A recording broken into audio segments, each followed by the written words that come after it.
Okay, we ready to continue? Yes? You need more break? Okay. What were we talking about when we stopped? Remember what was the topic? Topic about about the product. Yes, exactly. We're talking about those curves, the yield-oriented curves, right? That the fact that we like to be on the green curve instead of the blue curve.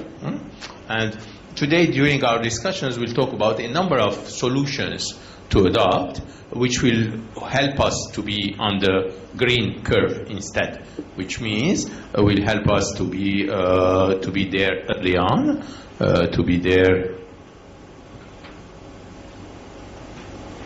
Is this? It's not.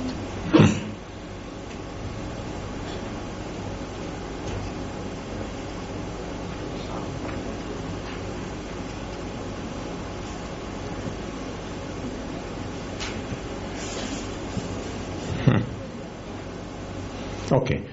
Someone can check the battery for this if you want.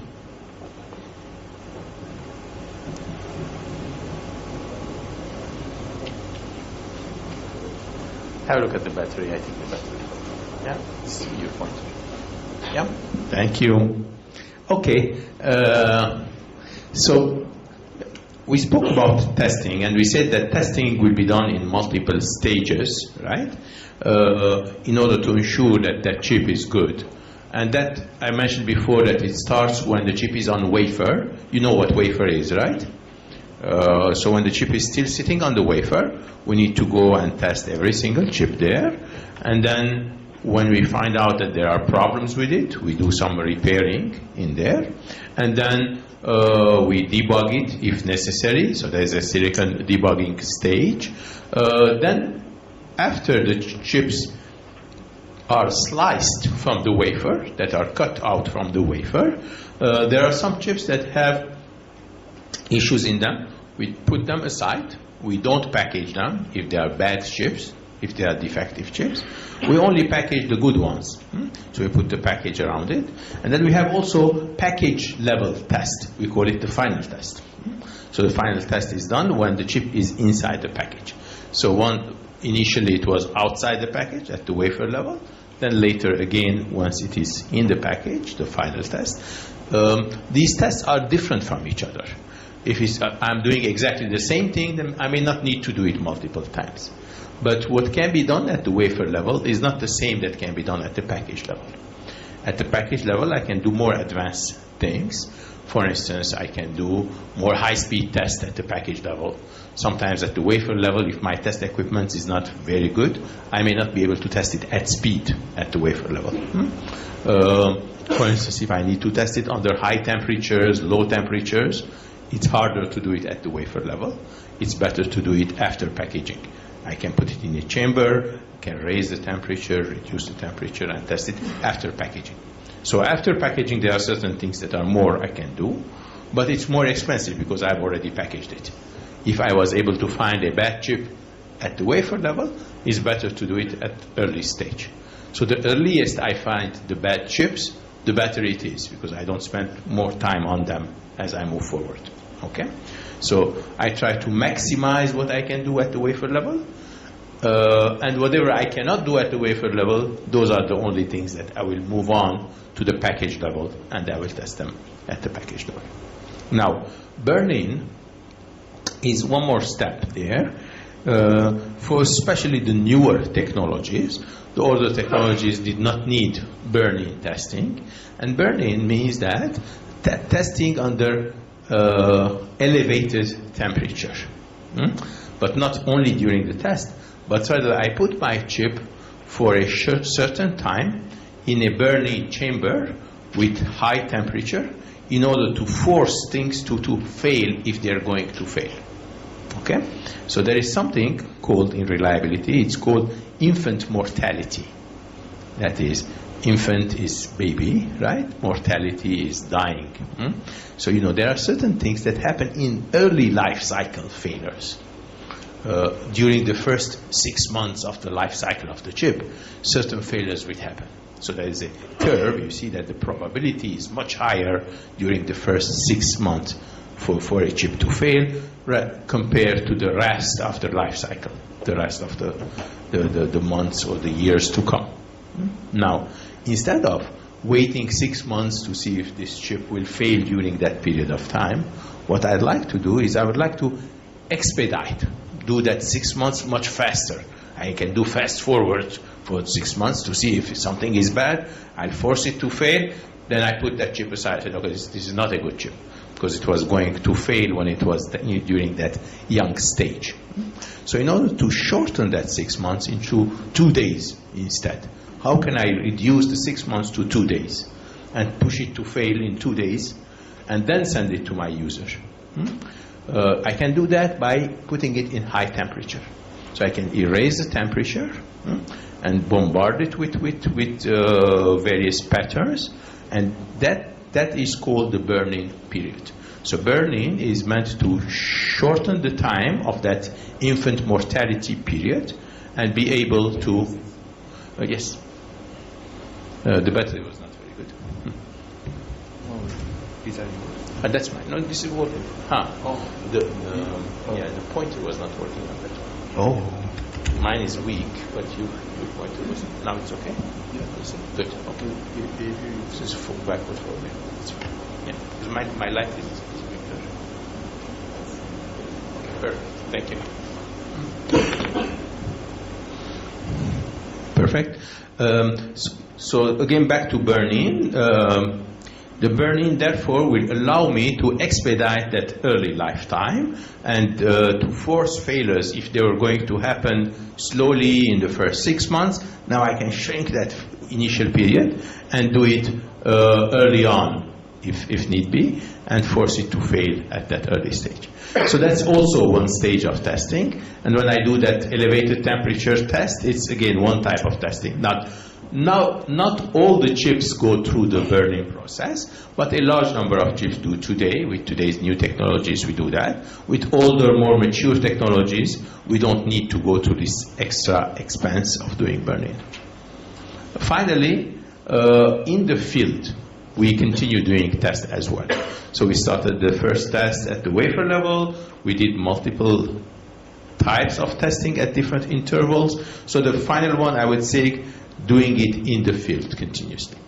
So one thing that happens for sure in the field is each time you power on your system, typically there's a self-test that goes on. Each time you power on your telephone or your computer, the self-test inside the chip will go on. It will test itself in the field. This is after manufacturing. This is in the usage. Every time you put it on, you don't notice it. It takes a few milliseconds, but that test goes on inside the chip. Now, in safety critical applications, it's not only during the power on. We'll see later that during power on, of course, we'll do the self-testing, but also during the operation, we'll be stealing some cycles. You will not feel it as a user, but as a developer, you build it into the chip. As it's doing the work in parallel, there is some self-testing going on. It's called the periodic test. So periodic testing is a test that happens while the functionality is going on. In very short periods of time, incrementally you will build that test. In the automotive industry, for instance, it is necessary to do periodic self-testing, besides the power-on self-test. Also, there is another one that we will see, which is not a test session by itself, but rather during the function also, we do correction. So there is something called error correction. You may have seen it in your courses, perhaps. ECC, that is error correcting codes. So error correction is something that happens as well if you build it in. So these are some things that will be necessary to factor them in during the design stage. So whether it is the power-on self-test circuitries, the periodic test ones, or the ECC, the error correction, these are in the design in advance so that you utilize them when you are in the field, right? So back to the design for testability aspects. If I don't put it in the design, I will not be able to utilize it. So these are not things that I can add after the chip has been manufactured. after the chip has finished its design, but rather I have to add them during the design stage in order to make the chip richer and capable to do these kinds of tests. Okay? Make sense? Yes? Perfect.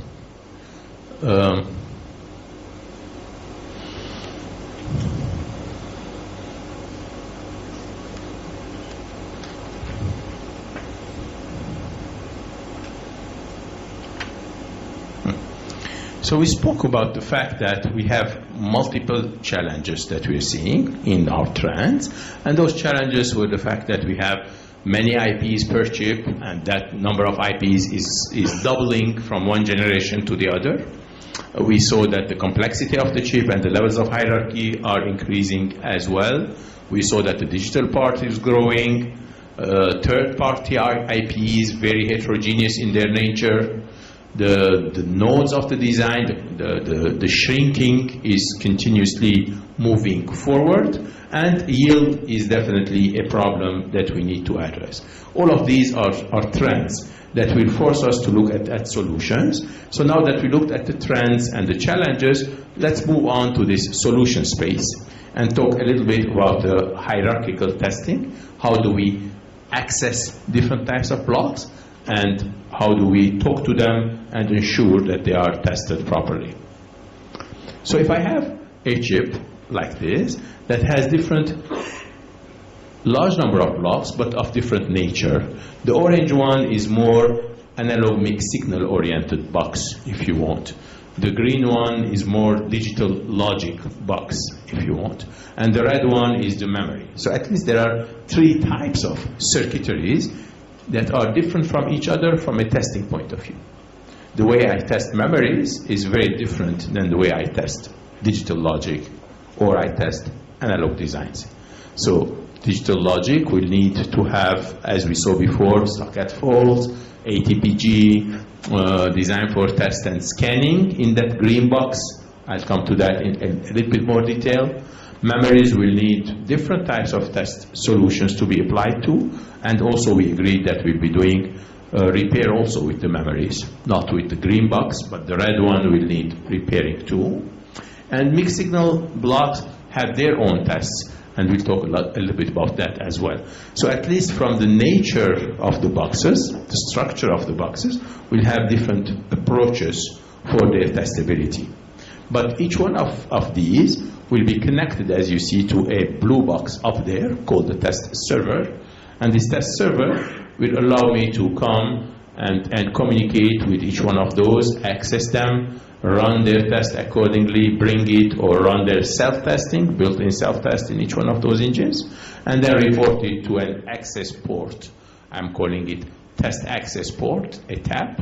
We'll go a little bit more into this structure later on to see how can we have a standard port such that independent of what the SoC is doing, I will be able to access it and talk to individual boxes through there. Okay? So let's start with the digital boxes. Digital boxes, as we said, will have large number of gates, okay? Millions and millions of gates sitting in a digital logic box. And not only gates though, besides the gates we will also have in there a nice set of flops as well.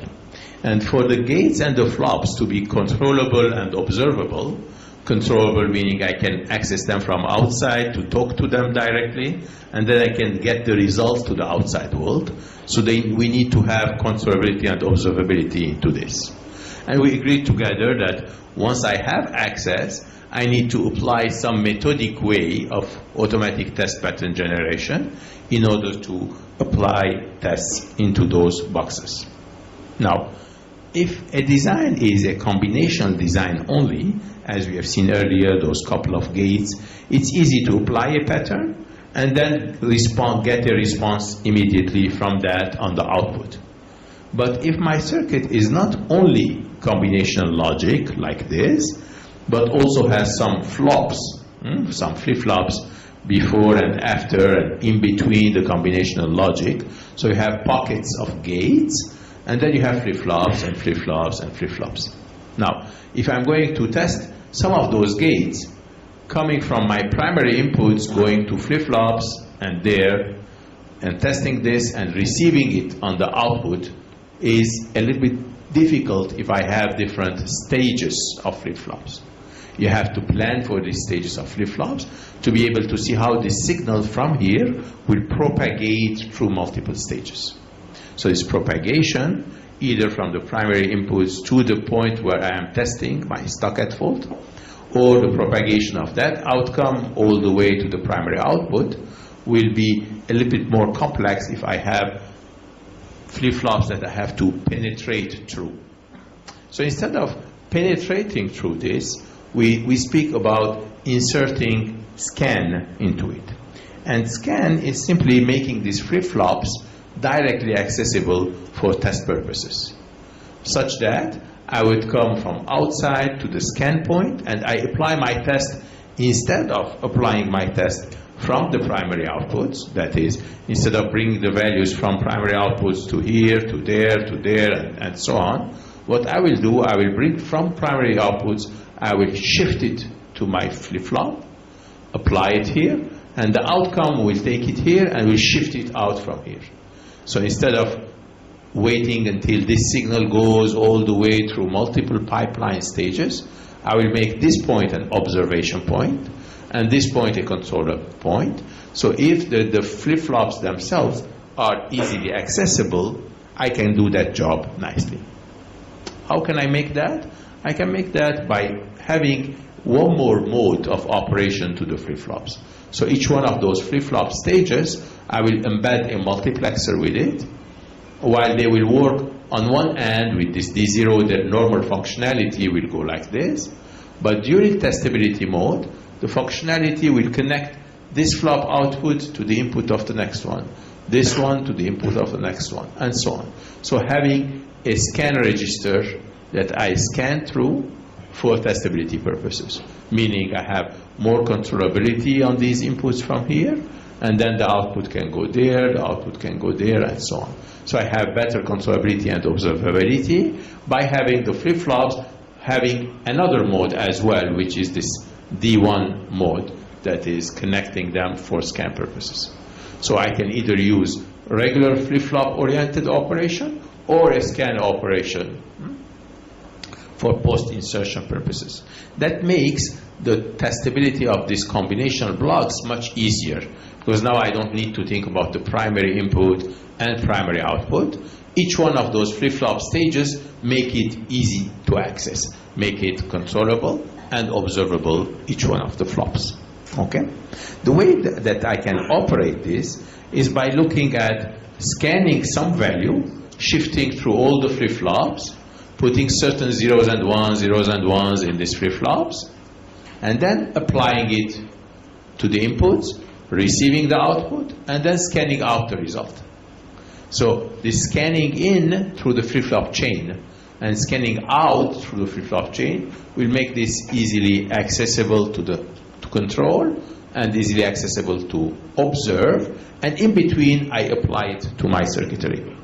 Okay? So this is breaking my digital logic to stages and making my digital logic easily understandable for test purposes, versus having all the flip-flops inserted in there and not being able to test it. So testing the digital logic will become much easier, and I can even do it at speed by having my scan chain running at higher speeds. So this will allow me to test various things. So to test stock-at faults, so there are lots of regular stock-at faults, and there are also at-speed faults that can be detected. So today we do have functional faults, at-speed faults, and stock-at faults. They can all be covered with these kinds of designs. Gladly, these things are automated these days. So if I like to test my digital logic, I have tools that come that allow me to put those scan chains inside my digital logic. Those scan chains, again, are the flip-flops that are now connected with each other as a shift register during that scan period for testability purposes. In normal mode operation, they are not working as a scan chain. They are individual flip-flops doing their job connected to the logic. During testability mode, I would connect them to each other in order to bring a value inside and apply it, and then take the output to the outside world. So these shift registers are useful for testability purposes to get the coverage, but are not meant to be used in the normal functional operation. Now, those scan chains were very useful when they were invented about 25 years ago or more. However, as the design blocks became larger and larger, they needed lots of inputs. So having 500 scan chains in a given block is too much to handle from the outputs. We don't want to add 500 inputs and 500 outputs to that block outside. Rather, a new concept of compressor came to picture.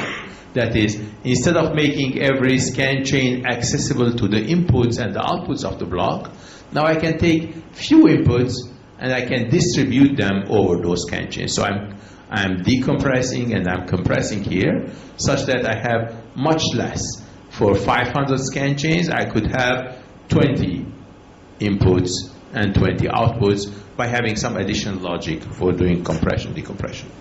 So for the volume of scan chains, to make them more tolerable, more absorbable, we were able to get into that, and still the same scan chains would apply, but the amount of accessibility, the amount of pins needed, and so on, will be far less in this case, even though the test time will be longer, because now we are sharing those pins for many chains.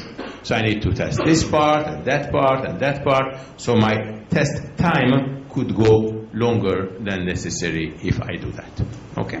So I will not analyze all that, but just to say that today's chips will have a large number of scan chains in them to make them testable, to make them accessible, meaning the sequential elements, the flip-flops will be connected in those scan chains, whereas the combination logic will behave as is. And those pins will be connected to the automatic test equipment. So the ATE will come and talk to those guys. The same thing with the outputs, we'll take them to the automatic test equipment. This is the case where I don't have the compressor yet. I'm just sharing some input-output.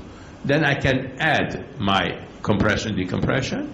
In this case, it could be an exclusive OR that I'm doing my compression for, meaning ensuring that if there is something wrong, that I'll be carrying it with exclusive OR. I'm not losing the information. Also, I can add to it some additional phase shifter capabilities to have more logic, but to consume lesser pins. Okay? So either I have to spend more money on increasing the number of pins of the chip, or a little bit more logic inside the chip in order not to increase the pins, but rather to contain with compression, decompression aspects inside the chip. So this is a well advanced set of solutions. Today we have nice DFT tools that the DFT tool will allow me to put these orange boxes, these blue boxes, as well as to implement those yellow chains, and this will help me test the digital blocks in advance. So these digital blocks will be nicely tested once they are manufactured, because I did build in these kinds of infrastructure in my digital logic when I have designed them. Questions?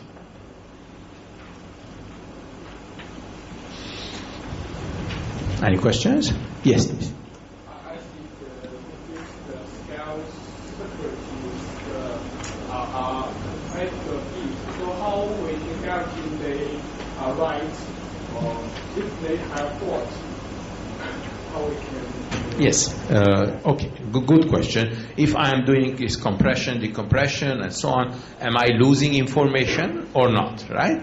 If I am doing a nice detection inside my design, inside those yellow boxes and so on, how am I guaranteeing that this thing is coming out?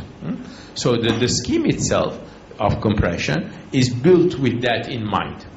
where the compression is not really compressing the information, it is more playing with time. So that taking this one versus that one versus that one, right? While maintaining the coverage. So it is a concern that needs to be developed in the scheme itself. So this scheme does not lose information as such, but rather it maintains the information, but increases the time spent on it. So we are spending a little bit more time in order to be able to obtain the results. Yes? So I look at the process miniaturization as we are shrinking things. We notice that we are detecting new defects all the time. What I noticed, what I mentioned before about stockade faults, performance faults, and so on, will increase over time. We will have now FinFET oriented faults. We will have process variation oriented faults. Okay, and expanding those tests will take a little bit more time because those newer types of faults will take more effort to detect them.